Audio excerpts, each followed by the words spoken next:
A few miles on, you reach the Lake of Menteith, which is usually quoted as being the only lake in Scotland. This is not altogether true, as there are a number of lakes, but Menteith is by far the most famous. It was originally called Loch Inchmahome, but when a Dutch cartographer was mapping out the lands for one of the Earls of Menteith, he misunderstood the meaning of the word leich, referring to the low-lying area around the loch, and applied it to the area of water itself as the word lake. During the summer months, a small ferry boat transports visitors over to the largest of 3 islands. On the trip across, you may be lucky enough to see an osprey above the lake. Overzealous gamekeepers on sporting estates wiped the species out around the turn of the century, and they were reintroduced in Loch Garten, Speyside, in the 1950s. Now over 100 pairs breed in Scotland, most direct descendants of the Speyside pair. Its spectacular high soaring courtship flight early in spring, after the return from migration to Africa, is second only to the impressive dive for fish, feet first, which is indeed a sight to remember.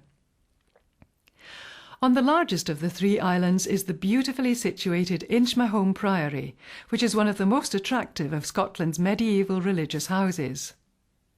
It was founded in 1238 for a small community of Augustinian canons by one of the great magnates of the period, Walter Comyn, Earl of Menteith.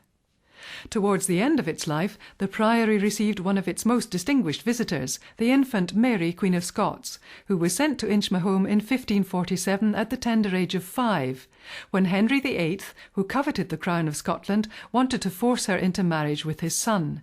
This was a period in history called the Rough Wooing. King Robert the Bruce previously visited the priory regularly.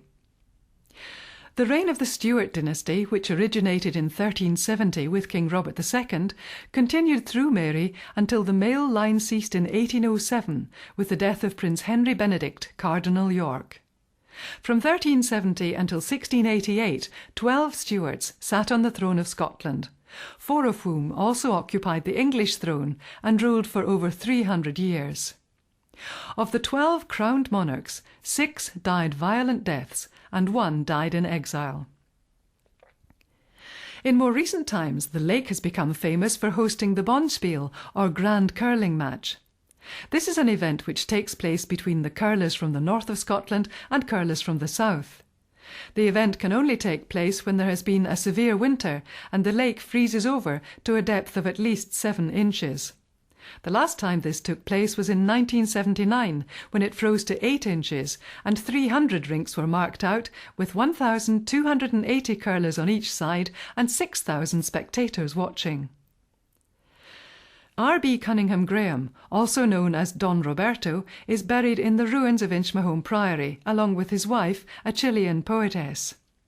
A wonderful character who led an amazing life, he received his gaucho name for his great service to Argentinian literature.